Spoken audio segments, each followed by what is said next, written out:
오늘 말씀 같이 보겠어요. 네.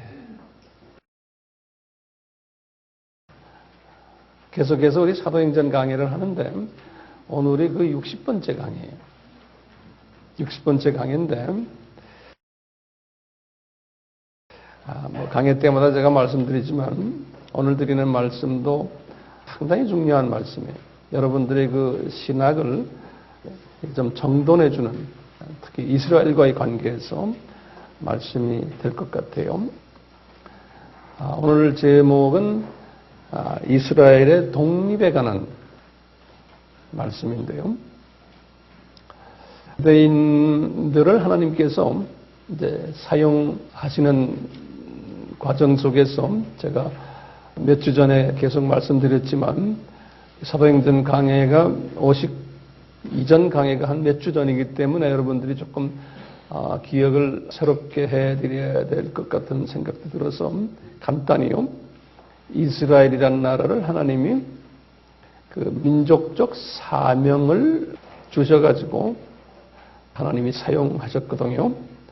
왜 이스라엘을 부르셨나?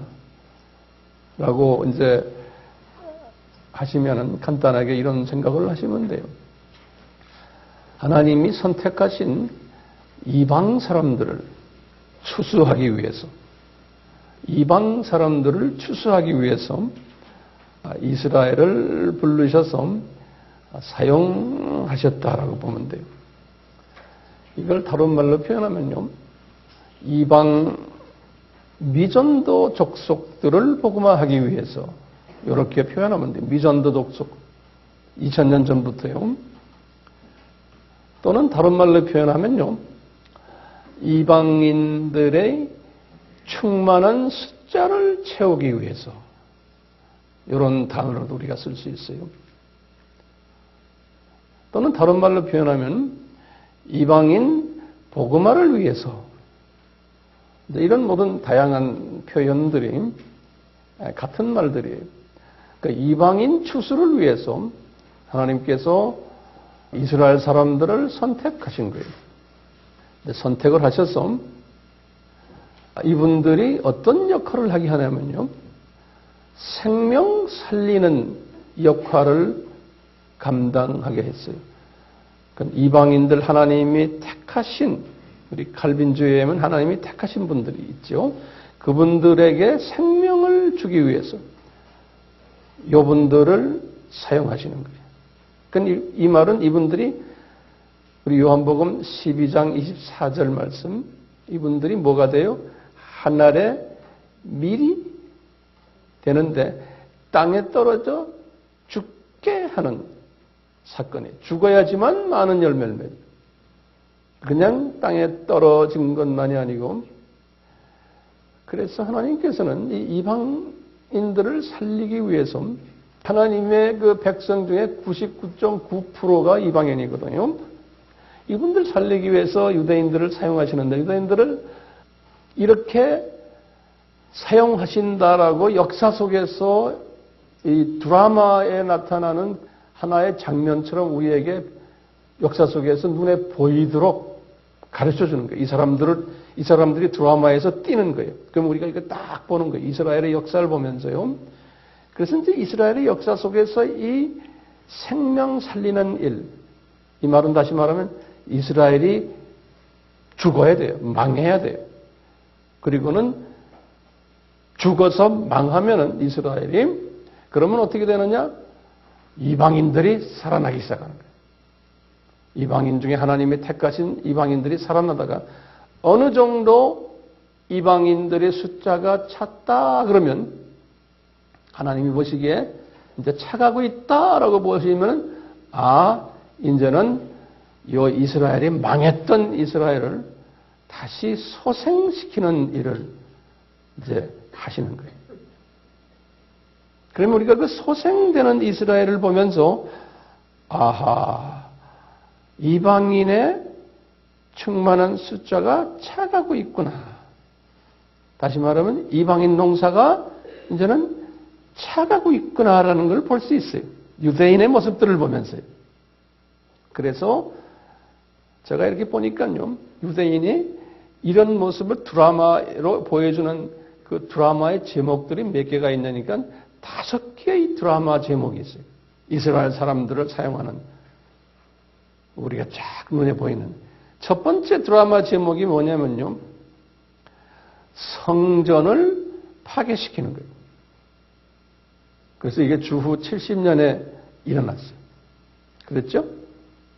그러다가 이제 좀 있으면 때가 되면은 이방인의 숫자가 차기 시작하면은 성전을 다시 짓는 역사가 일어나게 되어 있는 거예요.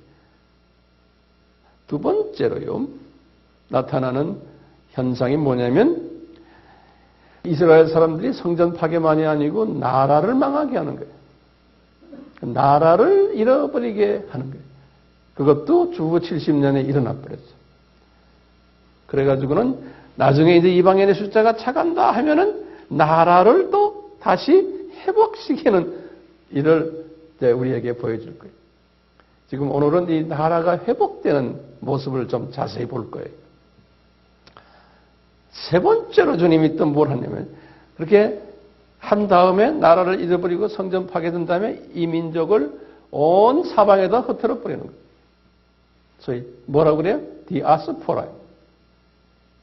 그래서 각 나라에 다니면서 핍박을 받다가 이제는 이방인의 숫자가 거의 찬다 하면은 어떻게 해요?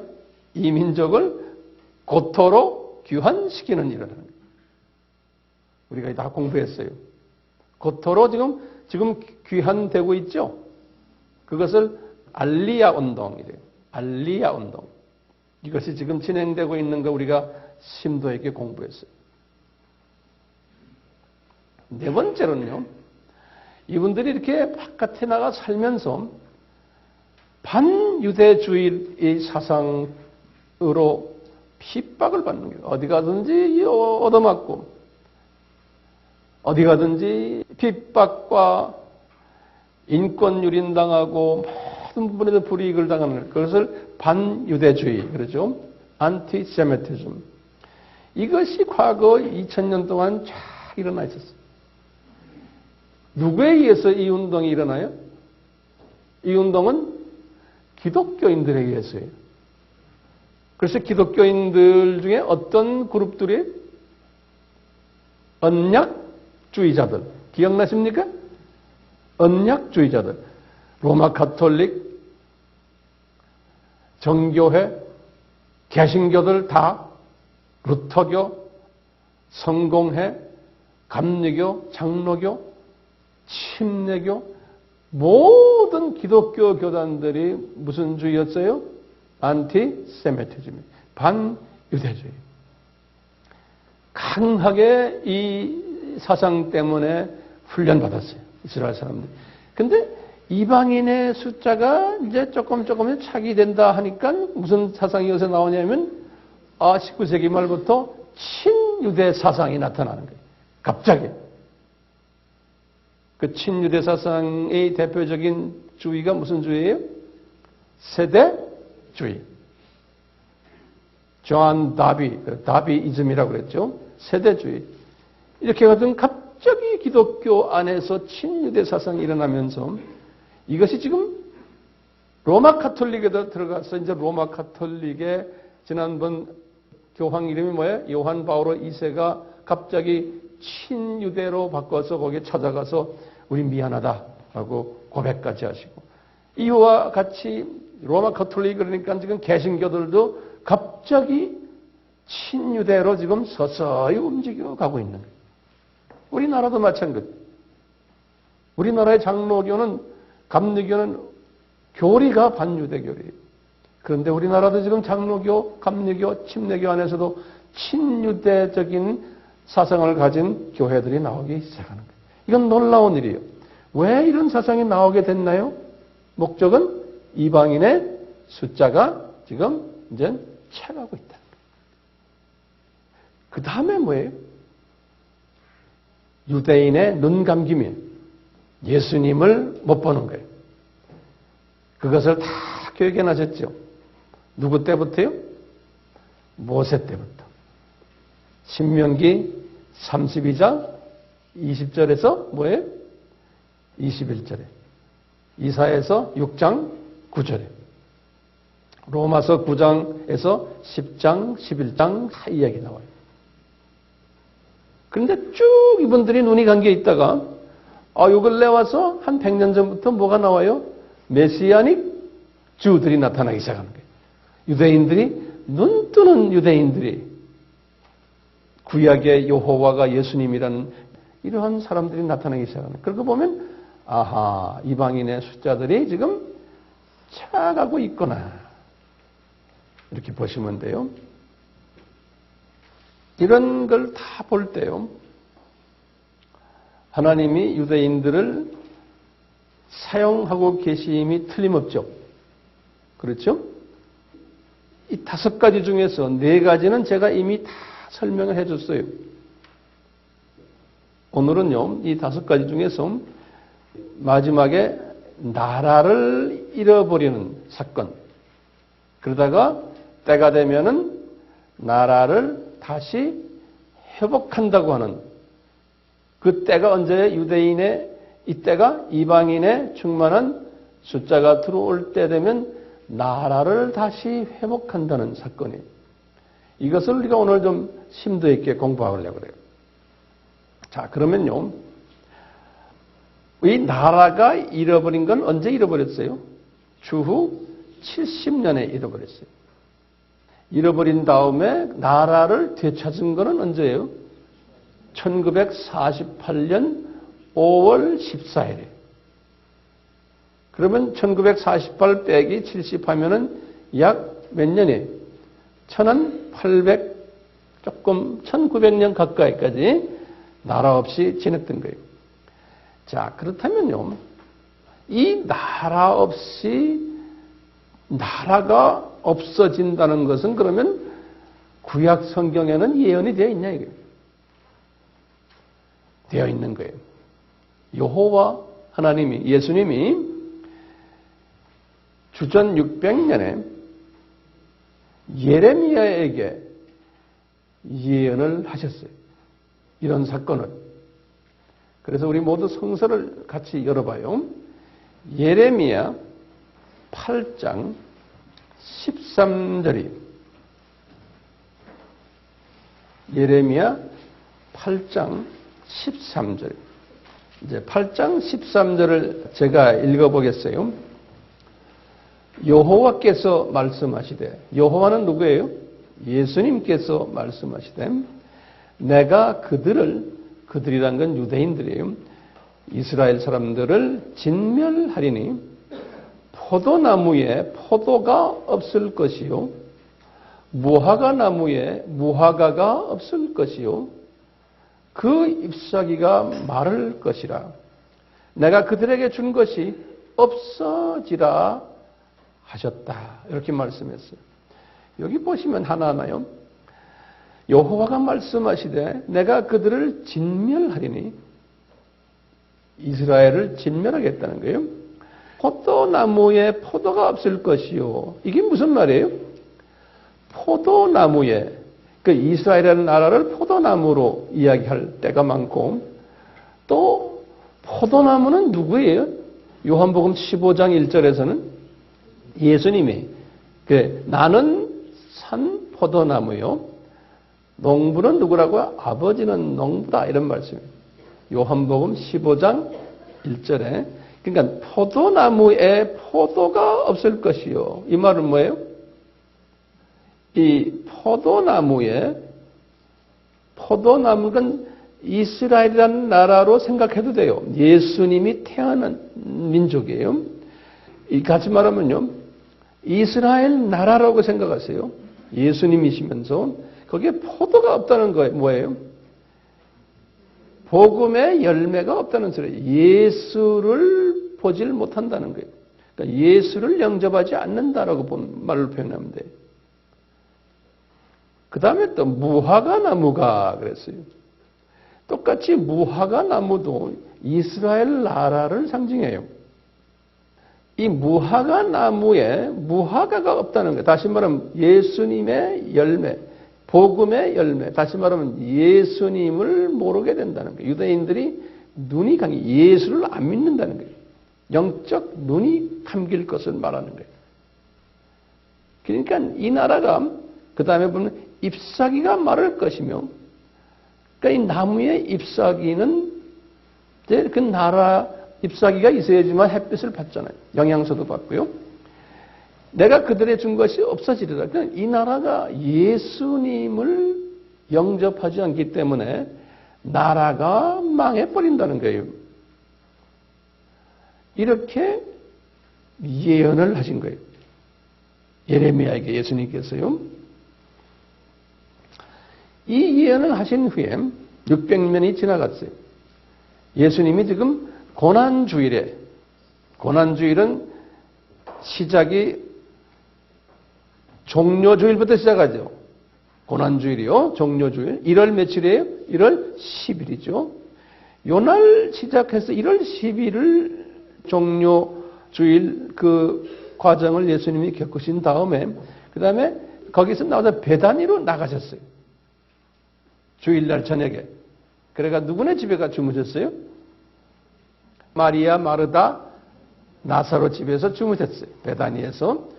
주무시고는 다시 예루살렘으로 들어가는데 월요일날 아침에 들어가면서 딱 보는데 무화과 나무가 길거리에 있는 거예요. 그러면서 이 무화과 나무를 저주하는 말씀이 딱 나와요. 그게 월요일 날이에요. 마태복음 21장 19절에 600년 후에 예레미야한테 하신 말씀 600년이 지난 후에 딱 하시는 말씀이 똑같이 무화과 나무를 저주하는 장면이에요. 한번 성서 열어봐 주세요. 이제 월요일 날이에요. 마태복음 21장 19절에 월요일, 고난주일에 월요일이에요. 이게 주후 30년이죠. 거기에 예수님이 하신 말씀을 보면 이런 말씀하세요. 길가에 한 무화과 나무를 보시고 그리로 가서 무화과 나무를 줄을 거놓으세요. 무화과 나무는 어느 뭐예요? 이스라엘 나라에. 무화과 나무를 보시고 그리로 딱 가셔서 잎사귀밖에 아무것도 얻지 못하시고, 다시 말하면 무화과 나무인데 딱 보니까 열매가 없다는 거예요. 일부러 열매를 없게 만드신 거죠. 왜요? 예수님이 지금 지난 3년 공생애 동안에 아무리 이스라엘 사람들에게 자기 자신의 정체성을 이야기해도 소수만 빼놓고는 다 눈이 감겨가지고 예수님을 영접하지 않았어요. 그러니까 벌써 열매가 없는 거예요. 그래서 잎사귀밖에 아무것도 얻지 못했던, 거기에 열매가 없다라는 거예요. 딱 보니까요.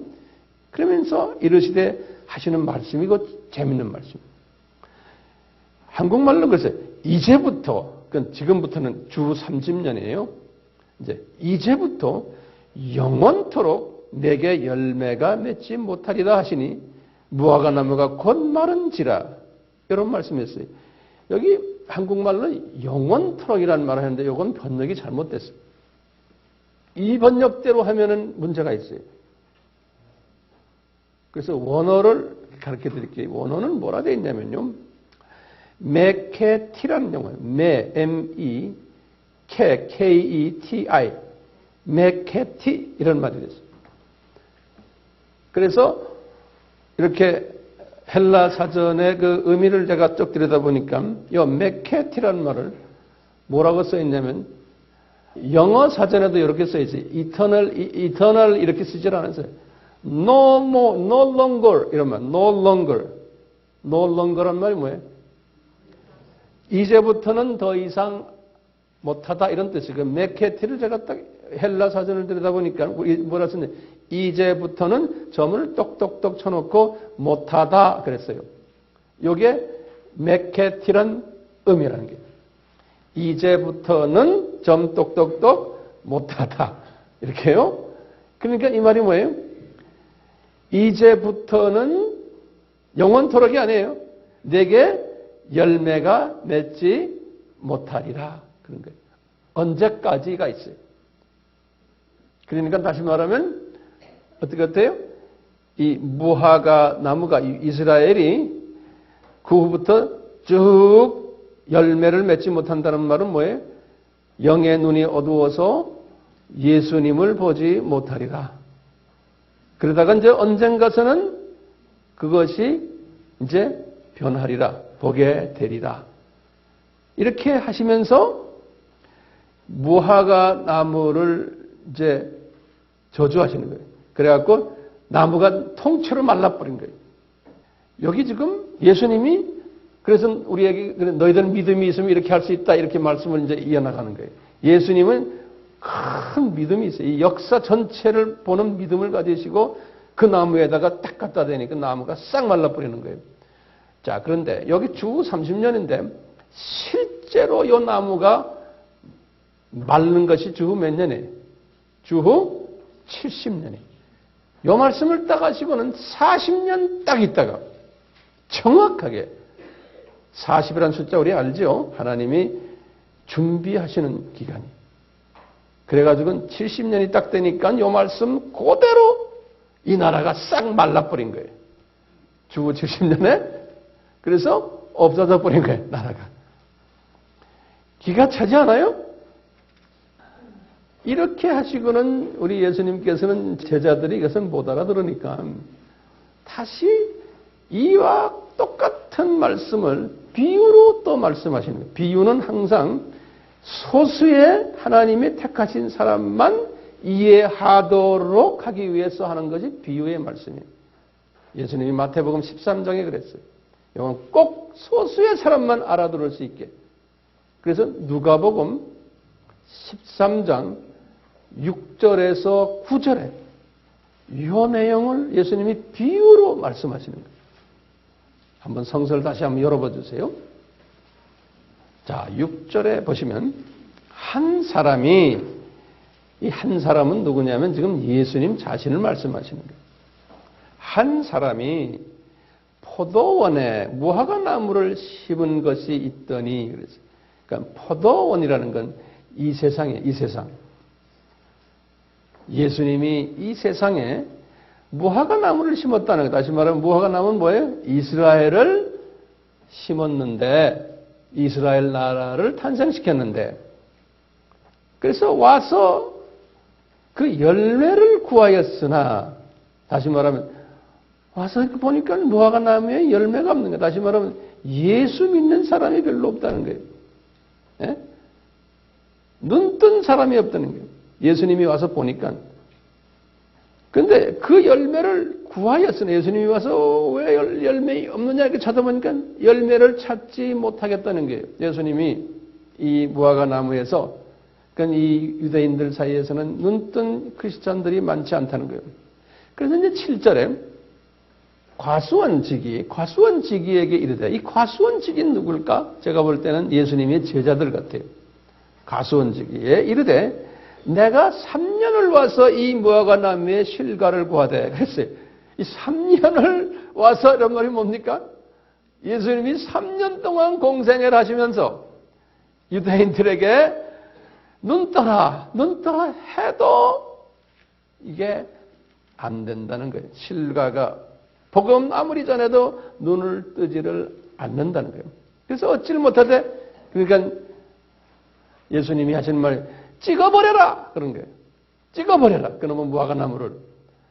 자, 주후 70년 그 나라가 없어질 것을 예수님이 이렇게 비유로 말씀하시는 거예요. 찍어버려라. 어찌 땅만 버리겠느냐 그런 거예요. 그러니까 찍어버려라 그래 놓군요. 어찌 땅만 버리겠느냐. 그러니까 나무도 버리고 땅도 버리고 지금 다 버리는데, 이런 말을 하면서 아하, 이 나라만 찍혀서 없어지는 게 아니고 이 민족도 저주받을 것이고 디아스포라 될 것이고 눈이 감길 것이고 성전도 파괴되고 반유대주의도 생기고 이런 일들이 일어나겠다는 거예요. 그러니까 8절에 하시는 말씀이요. 대답하여 가로되 주인이여. 이제 이 가수원지기들이, 제자들이 예수님께 이야기해요. 예수님이요, 금년에도 그대로 두소서.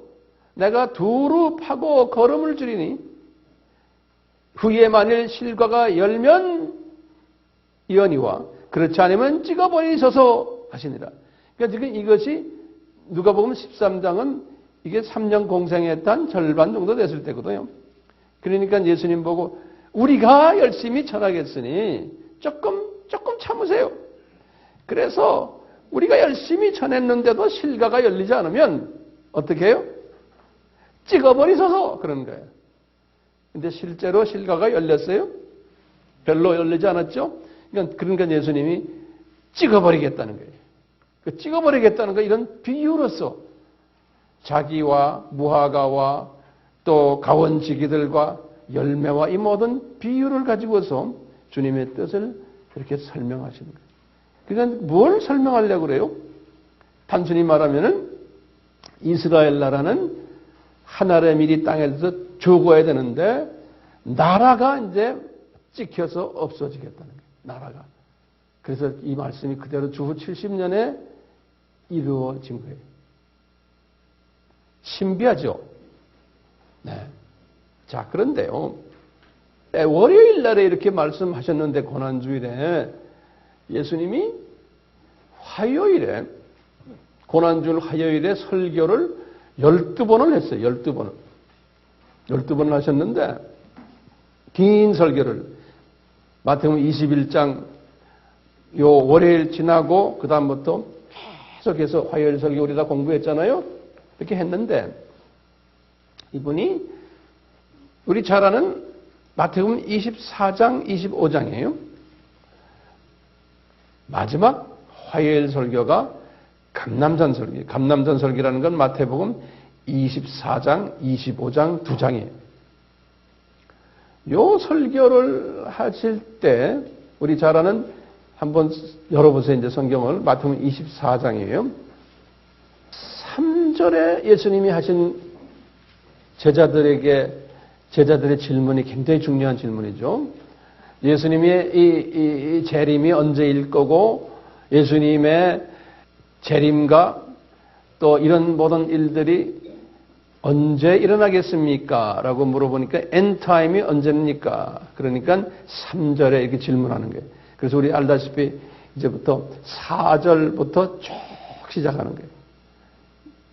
4절부터 종교다원주의 4절, 5절이 소위 적그리스도들이 일어나고 이 소위 종교다원주의들이 일어나고 이런 일들이 먼저 일어나고 그 다음에 우리 다 공부했잖아요. 지진이 일어나고 또 기근이 일어나고 자주 일어날 것이고 또 질병들이 일어나고 또 크리스찬들이 미움당하고 불법이 많이 일어나고 이러면서 이제 14절에는 하신 말씀이 이 천국 복음이 모든 족속에 전파되니 그제서야 끝이라 하시면 다시 말하면 미전도 족속 복음화 운동이 많이 일어날 거라는 거예요. 마지막 추수 운동이. 그리고는 이제 15절에 와서는 뭐냐면 예루살렘 성전이 재건이 돼가지고 15절에 보시면 그 안에서 멸망의 가증한 것들이 제사를 드리고 있는 모습이 일어날 것을 이야기한 거예요. 이건 제가 예전에도 자주 이야기했지만요. 다시 말해요. 이런 일들이 쭉 일어날 거라는 거예요. 다시 말하면 뭐죠? 종교다원주의 운동도 일어날 것이고 각처에서 지진이 자주 일어나고 전쟁이 여기저기서 일어나고 기근이 일어나고 기독교인들이 예수님 때문에 핍박을 받게 되고 불법이 많아지고 사랑이 식어지고 이러는 가운데 위전도 적석 복음화는 급속도로 일어날 것이고 그 다음에 예루살렘 성전도 이미 지어져 가지고 그 성전 안에서 멸망에 가증한 것들이 그 안에서 예배를 드릴 것이라는 거예요. 우리 잘 알다시피 이제 이 예루살렘 성전이 언젠가는 지어질 터인데 종교 다원주의적인 사람들에 의해서 지어질 터인데요. 그 안에서 멸망에 가증한 것들이 예배를 드린다는 것은 로마 가톨릭의 pop도 거기에 서서 예배하고 달라이라마도 서서 예배하고 이슬람 종교의 모든 높은 분들도 거기서 예배하고 불교 무슨 힌두교 할 것 없이 다 합해가지고 세계 평화를 위해서 예배드리는 장면이 예루살렘 성전에서 일어날 것이라는 거예요. 이런 말씀을 하는 거예요. 이런 말씀을 하는데요. 특히 이제부터 이제 24장, 똑같은 24장에 32절에서 36절을 보세요. 이 모든 과정들이 일어날 터인데, 이 과정 중에 또 한 과정이, 또 하나가 일어나는 것이 32절을 여러분들 눈으로 보세요. 또 일어나야 할 것이 뭐냐? 무화과 나무의 비유를 배우라. 그런 거예요. 그 가지가 연하여지고 잎사귀를 내면 여름이 가까운 줄 아나니 이와 같이 너희들 이 모든 일을 보거든 인자가 가까이 곧 문 앞에 이른 줄 알라. 32절을 보세요. 여기 지금 화요일 날입니다. 화요일 날 마지막 설교신데 하루 전 월요일 날에 이 무화과 나무를 저주해가지고 무화과 나무가 싹 없어졌어요. 그렇죠? 그런데 이분이 시간을 짬뿌려가지고요. 이제 내가 다시 올 때 무슨 일이 일어나느냐? 이 무화과 나무의 비유를 너희들이 알아라는 거예요. 가지가 연하여지고 잎사귀를 내면 여름이 가까운 줄과 같이 내가 문 앞에 오게 된 것을 될 때 이런 일이 일어난다. 다시 말하면 무화과 나무가 전날에 없어졌던 무화과 나무가 이 무화과 나무는 어느 나라라고 그랬어요? 이스라엘이에요. 근데 이스라엘이 가지가 연하여지면서 갑자기 잎사귀를 내고 있다는 거예요. 열매는 아직 안 맺었어요. 무화과 나무가 열매 안 맺었다는 건 뭡니까? 나라는 생겨났는데 열매 없다는 거기에 예수님 믿는 사람이 많지 않다는 거예요. 열매라는 거는. 나라는 생겨난다는 거예요. 이런 때가 이제 오면 내가 가까이 온 줄 알았는 거예요. 근데 이 사건은 언제 일어나 버렸어요? 1948년에 2차 전쟁 이후에 일어난 거예요. 5월 14일에 이미. 그러니까 이스라엘의 독립은 이것은 심각한 의미가 숨겨져 있구나. 근데 이 말씀을 누가는 조금 더 자세히 설명했어요. 누가복음 한번 직접 눈으로 열어보세요. 21장 29절에서 33절이. 그 마태복음 24장을 이렇게 접어놓고 이게 왔다 갔다 할게요. 우리가 이제요. 누가복음 21장 29절에서 33절. 예수님이 말씀하시건 누가는 더 자세히 적어놨어요. 뭐냐면 이에 비유로 이루시되 무화과 나무와 모든 나무를 보라 그랬어요. 거기다 출근했어요. 무화과 나무만이 아니고 모든 나무라는 것은 뭐예요? 이스라엘은 무화과 나무예요. 모든 나무는 또 이방 나라들을 이야기하는 거예요. 이방 나라들도 모든 나무는요. 이런 이 무화과 나무와 모든 나무를 보라. 싹이 나면 너희가 보고 여름이 가까운 줄을 자연히 아나니 이와 같이 너희가 이런 일이 나는 것을 보거든 하나님의 나라가 가까운 줄을 알아라. 32절에 내가 진실로 너에게 말하노니 이 세대가 지나가기 전에 모든 일이 다 이루어라. 이 세대에다 동그라미 좀 크게 쳐놓으세요. This generation. 이 세대가 지나가기 전에 모든 일이 다 이루리라. 이 모든 일이 이룬다는 뜻을 크게 동그라미를 쳐놓으세요. 천지는 없어지겠으나 내 말은 없어지지 아니하리라. 그러니까 꼭 이루어진다는 거예요. 지금 이 말씀은요. 자, 이 말씀을 이렇게 보면서요. 지금 우리가 지금 질문들이 나오기 시작해요. 첫째 질문은 뭐냐면요. 이 모든 나무들은 무언가? 아까 말했죠? 이방 나라들이 신기하게 1945년 2차 전쟁이 끝나면서부터요. 이스라엘은 1948년에 독립했지만 우리나라는 1945년 8월 15일에 독립했어요. 우리나라와 같이 지금 그 당시에 아프리카니 아시아니 저 중남미의 모든 나라들이 식민지에서 독립을 했는데 150개 나라들이 독립을 했어요. 다시 말하면요. 모든 나라들이 독립을 이렇게 할 때 이스라엘과 같이 주님께서 하시는 말씀이 내가 가까이 와 있다는 거예요.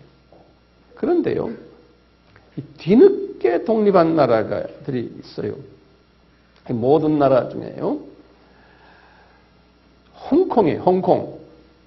홍콩은 1997년 12월 31일에 영국에서 독립해서 중국으로 다시 회복됐어요. 마카오는 1999년에 5월 24일에 포르투갈에서 독립해서 중국으로 반환됐어요. 그런데 아직도요, 이 식민주의 나라들 중에서 이 식민지로 그대로 남아있는 나라들이 조그만 나라 땅들이 있어요. 예를 들면 영국이 아직 쥐고 있는 아르헨티나의 것을 포클랜드라고 있죠. 그것도 아직 식민주의 세대의 잔재들이에요. 아직도 모든 나라는 아직도 아니에요. 아직도 이 모든 나라라는 게 아직 해결이 잘 안 됐어요. 아직도 여러분들 한번 연구해 보세요. 이런 옛 식민주의 나라들, 이 식민주의라는 건 언제부터 시작했냐면 종교개혁이에요. 1517년부터 1945년까지 그 기간을 콜로니얼 피리어드라고요. 식민 피리어드. 그 전은 언제예요? 첫 교황이 590년이죠. 590년에서부터 종교개혁까지 1517년까지 그 약한 1000년 기간을 뭐라고 그래요? 중세라고 그래요. 그 전은 초세라고 그러고요. 초기 역사. 그래서 초기 역사, 중세 역사, 그 다음에 중세를 봉건주의라고 그러는데 그 다음에 뭐예요? 식민주의. 식민주의 시대가 언제부터요? 1517년부터 1945년 식민주의. 이 식민주의라는 뜻이 뭐예요?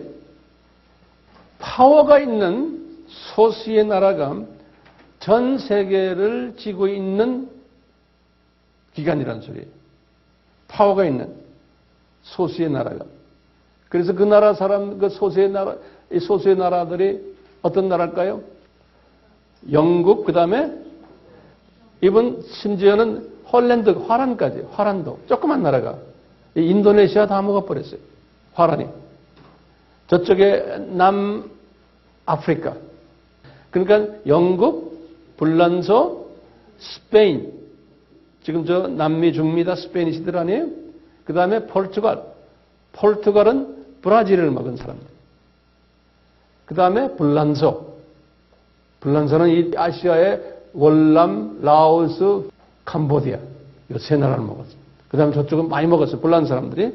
또 어느 나라에? 이태리. 이런 나라들이, 그 다음에 미국. 미국은 안 끼는 데 없어요. 이런 7개의 나라들이 전 세계를 다 쥐고 있었던 거예요. 나름대로. 이 세대를 무슨 주의라고 그래요? 식민주의라고 그래요. 그러다가 2차 전쟁이 끝나면서 이제 이것이 무너졌죠. 그래가지고 이제 조그마한 독립국가들이 막 나오기 시작한 거예요. 그 주의를 무슨 주의라고 그래요?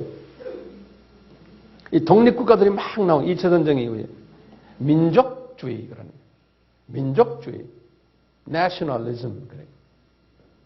지금 우리나라도 이 조그마한 나라들이 독립해가지고 다 이 식민주의, 우리를 지배했던 이 대국들아, 너희들은 나쁜 놈들이다. 우리 거 다 뺏어갔다. 그래가지고 민족주의가 일어난 거예요. 우리도 똑같아요. 우리도 일본 비호하는 게 그래서 그런 거예요. 저놈들 우리 거 다 가져갔다. 그래서 민족주의가 강해서 우리 이승만 대통령도 얼마나 강한 민족주의자였어요. 김구 선생도, 네. 다른 나라도 다 그랬어요. 민족주의가 강했어요. 이 민족주의가 강하면서 그 나라를 지배했던 분들이 다게 군인들이에요. 군사정권들이 다 지고 있었거든요. 그러니까 군사정권들이 또 부패해지는 거예요. 아직까지도 그 군사정권이 지고 있는 나라도 있지만, 그러면서 오다가 이 민족주의가 변해서 그 다음엔 무슨 주의를 1070년대, 80년대부터 뭐냐면 이제 글로벌리즘이에요. 그래서 지금 전 세계는 지금 이 글로벌 커뮤니티, 전 세계는 이제는 나라 벽을 다 내려버리고 우리가 글로벌 커뮤니티가 되자. 그래서 지금 전 세계가 한 가족화되는 시대가 지금 일어나고 있는 거예요. 자, 그건 그렇고요. 이 말을 잘 들어보세요. 지금 예수님이 하시는 말이에요. 모든 일이, 지금 보세요. 여기 보면 이 모든 일이 이 세대가 지나가기 전에 모든 일이 다 이루리라 그랬어요. 우리가 지금 해석해야 될 부분이 이 세대라는 단어를 우리가 해석해야 되고, 그 다음에 모든 일을 해석해야 돼요. 예수님이 지금 마태복음 24장에서요, 이 모든 일이 다 이루어지는데 언제 이루어지냐면 이 세대가 지나가기 전에 다 이루어진다는 거예요.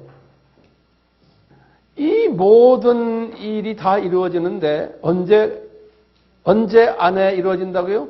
이 세대가 지나가기 전에 다 이루어진다는 거예요. 그리고는 내가 공중에서 나타난다는 거예요. 예수님이 지금 말씀이. 자, 그렇다면은 이 모든 일이라는 게 뭘까요? 우리 좁게 보면은 이 좁게 보면 뭐냐면 무화과 나무와 모든 나무가 싹이 나고 이렇게 되면은 이렇게 볼 수 있어요. 이 모든 일은 이것만이 아니에요. 지금 마태복음 24장에 쭉 나오는 징조들이 있었죠. 종교다원주의부터 시작을 해서 지진, 기근, 전쟁, 불법 사랑이 식어지고 우리가 어려움 당하고 기독교인들이, 그 다음에 세계복음화 운동, 그 다음에 뭐예요? 15절에 성전 재건되는 일들, 그리고 이스라엘의 독립, 이 모든 일이라는 거 지금 앞에 나오네요. 이 모든 일이 일어날 터인데 완전히 이 모든 일들이 완전히 끝나는 것은 언제 끝나냐? 이 세대가 지나가기 전에 끝난다는 거예요. 이 모든 일들이. 그러면 우리가 지금 짚고 넘어가야 될 일이 있어요. 여기 지금 마태복음 24장 34절 말씀이거든요. 그런데 지금 보면요, 이 모든 일들이 완전히 성취됐어요. 종교다원주의도 지금 계속 일어나고 있어요. 계속 증가되고 있죠. 전쟁도 계속 지금 증가되고 있어요. 기근도 그렇고 지진도 그렇고 이 사회가 사랑이 식어지고 이 세대에서 기독교인들이 어려움 당하고 예수님 이름 때문에 또 세계복음화 운동도 끝난 게 아니잖아요. 계속 지금 일어나고 있어요. 근데 그 속도가 점점 빨라지고 있어요. 그 다음에 예루살렘 성전 짓는 것도 이미 이스라엘 정부는 다 준비해 놓고 지금 시작이다 하면 지을 수 있는 모든 환경을 다 만들어 놓은 거예요. 이스라엘 나라가 지금 1948년에 독립이 됐지만 그것도 완전 독립이 아니에요, 지금도요. 계속해서 지금 뭐예요? 아랍하고 싸움하고 그 땅 전체는 이스라엘 사람들이 다 아직 가지지 못하고 팔레스타인이 한 쪼가리 가지고 있고 자기 그 땅 달라고 팔레스타인하고 지금 서로 지금 협상하고 있고 오늘날 예루살렘도 완전히 유대인의 손에 아직 잡혀 있지 않는 거예요. 특히 성전 언덕은. 성전 언덕은 누구에게 잡혀 있어요? 지금 팔레스타인 계통 아랍 사람들. 그러니까 예수님이 그랬어요. 누가복음 21장 24절에요. 여기 21장 한번 직접 열어봐 주세요. 누가복음 21장 24절에 이 이방인의 숫자가 이제 이 찰 때까지 이 예루살렘은 이방인들에 의해 발필이라 그랬어요. 그러니까 예루살렘은 특히 예루살렘 지금 그 도시를 지금 오늘날 팔레스타인하고 둘 나누려고 그러거든요. 동예루살렘, 서예루살렘. 그리고 예루살렘 안에 있는 성전 언덕. 그러니까 성전이 있는 그 언덕은 이스라엘 사람들의 손에 없는 거예요. 이방인의 손에 밟혀 있어요. 그렇기 때문에 아직까지 이 나라가 독립이 됐지만 아직까지 완전 독립은 아닌 거예요. 아직까지 풀리지 않은 것들이 있는 거예요. 자, 그런데 이제 문제는 이거예요. 이 세대가 지나가기 전에라는 이 세대라는 해석이, 이 세대라는 해석이, 이 세대를 보는 시각이 세 가지 시각이 있어요. 오늘날. 이건 꼭 좀 여러분들 아셔야 돼요. 이 세대를 보는 시각이. 첫째요. 이 한 세대를 40년으로 보는 시각이 있어요. 왜냐하면 민수기 14장 34절에 이스라엘 사람들이 한 세대가 40년이라고 그렇게 하나님이 정해줬어요. 그래서 광야 생활을 40년 동안 하게 하고, 그래서 그 광야 생활 40년을 한 세대로 보고 거기서 그렇게 생활하게 했어요. 그래서 모세도 40년, 40년, 40년 이렇게. 그래서 40이라는 숫자를 그렇게 보는데, 두 번째로 또 세대를 보는 시각이 50년으로 보는 시각이 있어요. 50년은 성경에서는 희년이라고 그래요. 영어로는 주빌리라고 해요. 주빌리. 50년이라는, 이건 레위기 25장 10절에부터 그 밑에 쭉 보면은 희년이라는 단어를 써요. 주빌리라는 단어를 쓰는데, 이것은 뭐냐면 각자의 노예들이 여기저기서 일하다가 50년 되는 해가 되면 자유를 가지게 되는 거예요. 자유를 가지고. 그래서 희년, 기쁨을 가지고. 그래서 모든 것 자기 기업으로 돌아가는 거예요. 그래서 희년이라 그런 거예요. 50년. 그래서 어떤 분들은 이제 50년을 한 세대로 보는 분도 있어요. 또 요 근래 와서요, 어떤 또 의견이 나오냐면 70년에서 80년을 한 세대로 보는 학설이 나오고 있어요. 이건 어디에서 근거하냐면요, 우리 잘 아는 시편 90편 10절이, 우리가 70 사는데 강건하면 80이라 그런 말 있죠. 그게 모세에게 주신 말씀이거든요. 시편 90편 10절이에요. 그래서 70년 또는 80년을 한 세대로 보는 학설이 있어요. 제가 몇 가지 드렸어요? 세 가지예요. 40년, 50년, 그 다음에 70년, 80년 이렇게 보는 거예요. 그러면 이 세대라 그럴 때, 이 세대가 가기 전에, 지나가기 전에 이것이 다 이루라 그러는데, 자, 그러면 이 세대가 예수님이 말씀하실 때 언제 시작이 되느냐 이거예요. 그래서 이제 이것도 여러 학자들끼리 의견이 달라요. 1945년을 기준으로 해서 세대가 시작한다라고 보는 또 의견이 있어요. 1945년 세대의 시작이. 그러면 1945년인데 거기다 40을 더해요. 한 세대가 지나가기 전에 그러니까. 그러면 1985년이 되죠. 이미 지나가 버렸어요. 그냥 아니, 내가 볼 때. 또 어떤 분은 희년으로 보는 거예요. 그러니까 1945년 더하기 50이에요. 그러면 1995년이에요. 이것도 지나가 버렸어요. 근데 아직도 이 모든 일들은 지금 아직도 해결이 안 됐잖아요. 이 해결이 돼야 되는데 1995년 전에 다 해결돼야 되는데 해결이 안 된 거예요. 그 다음에 70년대를 한번 보세요. 그러면 2015년이에요. 그러면 지금이 몇 년이에요? 2013년이니까 요거 만만찮아요. 그 다음에 80년으로 보면은 2025년이에요. 거기다가 또 2015년, 2025년 여기 만만찮은 해들인 거예요. 만약에 1945년을 기준으로 하면, 예? 자, 근데 어떤 사람들은 아니다.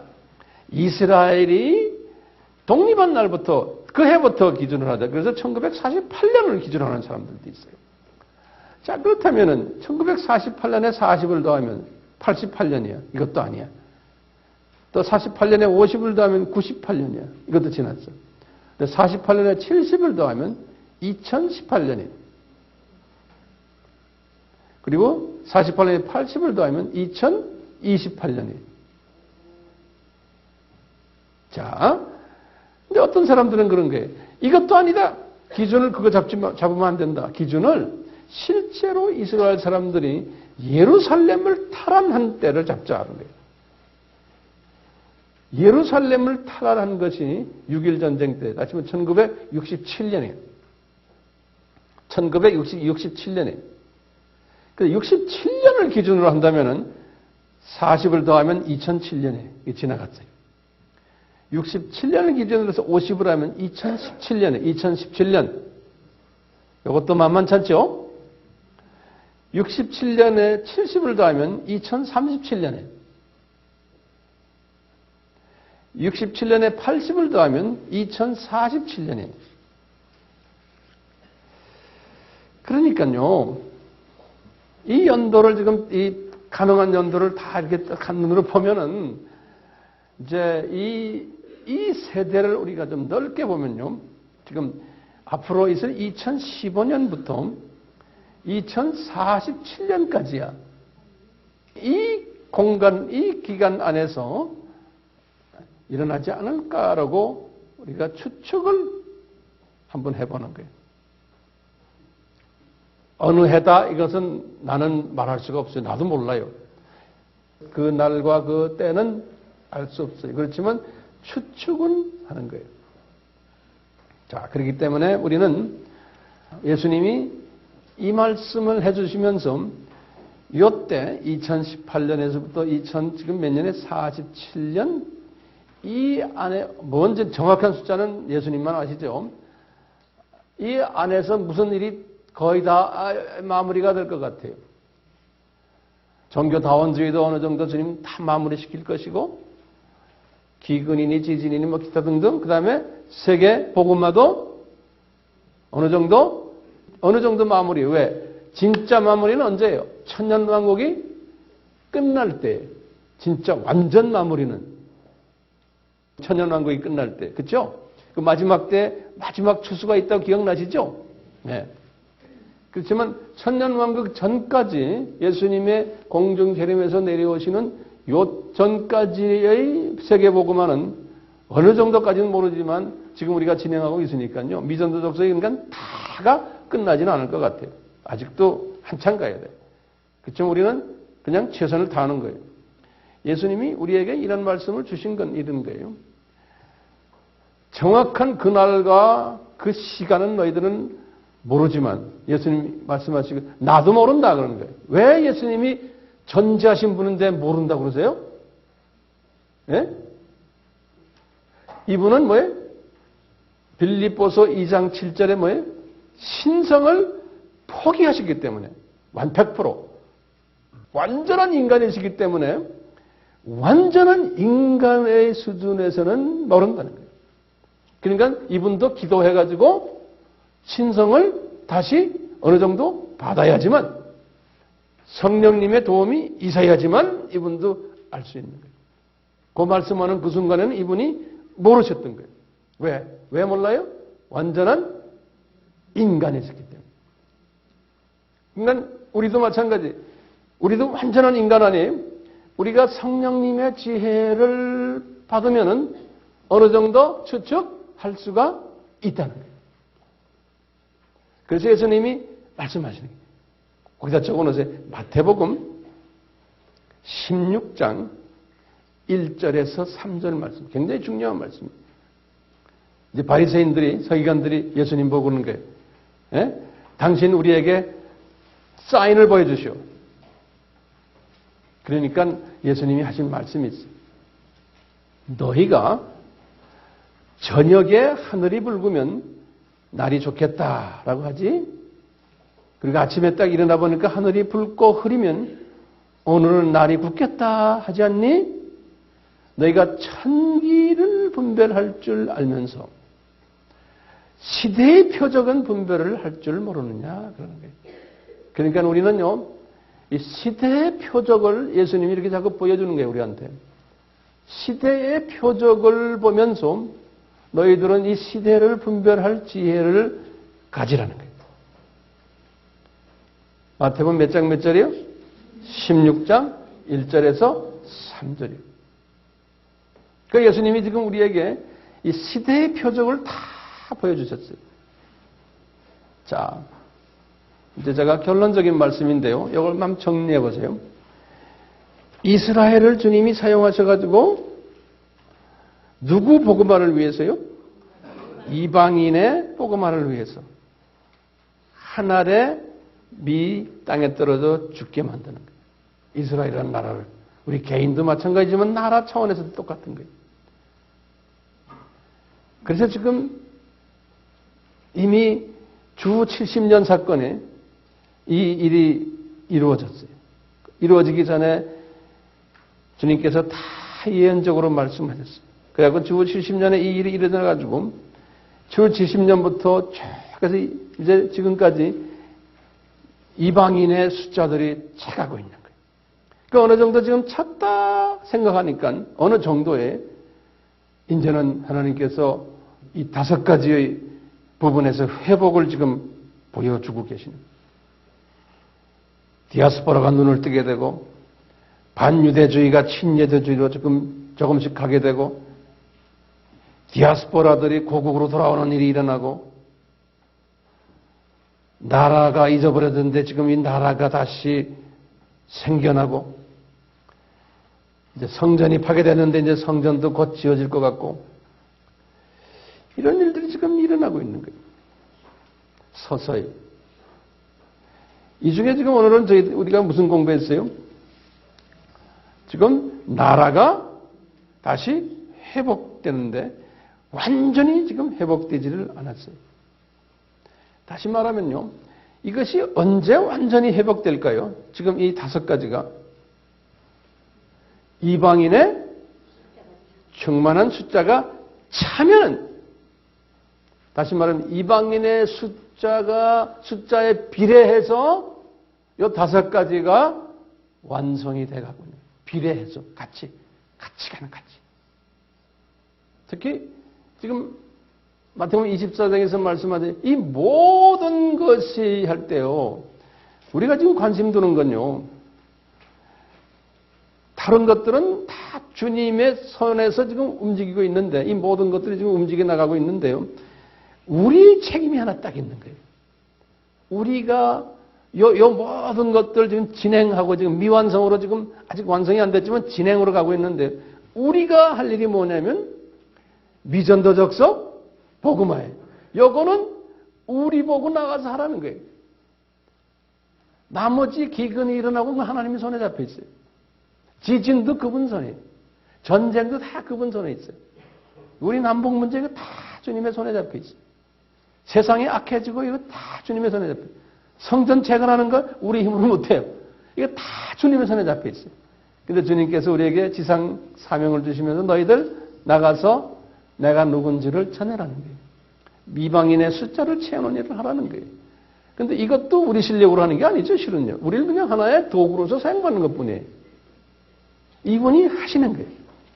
자, 이런 일들을 지금 해야 되는 것이 이 세대에 우리가 하는 일이에요. 미전도 족속들, 예수 그리스도를 잘 모르는 사람들에게 예수 그리스도가 누군 것을 알려주는 일이에요. 근데 그것도 우리가 누군지 몰라요. 그냥 가는 거예요. 가다 보면 주님이 우리를 사용하시는 거예요. 우리가 못하니까 현지인, 미전도 족속과 가까이 사는 현지인들을 우리가 다시 재훈련시키고 거기 있는 지도자들을 재훈련시키고 교인들을 재훈련시켜서 우리는 못하니까 같은 언어와 문화권 있는 사람들을 통해서 나가서 이 이방인의 숫자를 채우게끔 동기부여시켜주는 것이 우리의 짝입니다. 그렇기 때문에 우리는 이 세대에 우리가 할 일이 뭔가가 분명하잖아요. 그래야 안 그래요? 그러니까요, 이거 잘 보세요. 이 사상을 가진 사람이 진정한 복음적인 선교관을 가진 크리스찬의 세계관을 가진 사람들이에요. 여러분이나 나의 세계관은 여기에 딱 서 있어야 되는 거예요. 우리는 이 세상에 살면서 뭘 해야 되느냐. 이러다가 우리는 이 세상을 떠나는구나. 그러니까 우리는 지금 세상에 지금 돌아가는 모든 정치, 경제, 무슨 문제들, 복잡한 문제들, 이거든 뭐나 구경하고 가만두면서 주님한테 맡겨버리는 거예요. 그리고 그냥 주님이 하실 거예요. 그런데 우리가 할 일은 미전도적석 복음화에 사용받기를 그 어떤 은혜로서 사용받기를 위해서 기회가 주어졌을 때 열심히 하는 사람이 복 있는 사람. 저는 더 늙기 전에 이 사역을 하다가 주님이 나를 불러가시든지 안 그러면 예수님이 내려오시든지 그 소망을 가지고 열심히 지금 뛰는 거예요. 예. 딴 욕심 없어요. 그러니까 우리가 가지고 있는 이 세계관이 이 사상으로 꽉 차게 됐을 때 그 사람은 복 있는 사람이에요. 근데 이 세계관에서 벗어나서 크리스찬인데도 이런 세계관을 가진 사람이 있어요. 우리가 세상을 바꿔야지. 에? 우리가 인권 회복을 위해서 열심히 해야지. 우리가 불쌍한 사람과 도와줘야지. 마침 해야 돼요. 그런데 복음은 전하지 않고 이런 일만 하는 우리가 세계 평화를 위해서 기도 열심히 해야지. 그래야 세계가 평화스럽게 되잖아요. 경제 회복을 위해서 열심히 해야지. 우리 교회 발전을 위해서 열심히 기도해야지. 우리가 이 세상에서 복 많이 받아야 돼요. 사업 발전을 위해서 이런 데에 신경을 콱콱 쓰고 있고요. 이 큰 하나님이 지금 예수님이 우리에게 주시는 이 그림은 보지 못하는 거예요. 두 가지 크리스찬이에요. 오늘날이요. 그래서 우리는 이미 알았기에 주님이 우리에게 미전도적석 복음화를 직접 간접으로 할 수 있는 모든 프로그램을 우리에게 주셨어요. 기회도 주셨어요. 비전 스쿨 러시아, 비전 스쿨 자pan, 비전 스쿨 또 어딥니까? 차이나, 또 여기 비전 스쿨, 비전 캠프 인터내셔널 네팔 사람들 오잖아요 여기에요. 4층에 우리 학생들 우리는 지금요 땡 잡았어요. 이 일을 위해서 나같이 앞장 뛰는 사람도 있고 뒤에서 헌금 특별히 내는 사람도 있고 탤런트를 자기 내는 사람도 있고 시간 내는 사람도 있고 기도를 위해서 하는 사람도 있고 여기에 참여는 하라 하지 말아라 저는 말할 필요도 없어요. 지가 알아서 하는 거예요. 지가 알아서. 그렇게 성경 공부를 많이 하고 그렇게 제가 목이 빠져라고 이야기했고 했으니까 이제는 하느냐 안 하느냐 그건 자기한테 달린 거예요. 자칫하면 우리 공부만 하는 거예요. 이러면 안 되잖아요. 이제 공부 수준에서 이제는 팍 점프하셔야 돼요. 시간 좀 내가지고. 안 내도 할 수 없어요. 안 내면 어떻게 해요? 할 수 없어요. 지복을 지가 차는 건데. 예. 미안합니다. 지복을 지가 찬다고 그래서요. 예. 자, 우리가 지금 이 5가지 유대인을 통해서 하시는 일들 기억하시고 딴 거 다 잊어버리시고 주님이 이 5가지를 회복시켜주고 계시구나. 지금 이 말은 이방인의 숫자가 차가고 있구나. 이것을 깨닫으시라는 거예요. 이걸 다른 말로 표현하면 예수님이 빨리 오시겠구나. 언제 오시냐? 몰라요. 그런데 숫자 계산해 보니까 그 숫자 안에 혹시 오실 가능성이 내 말이 아니에요. 우리가 논리적으로 숫자적으로 지금 계산해 보니까 예수님 말씀을 근거로 해서 딱 역사적인 사건을 딱 보고 그러니까 아하 나는 어찌할꼬 이런 고민을 하는 우리 모두가 되기를 예수님의 이름으로 축원합니다. 아멘. 아멘.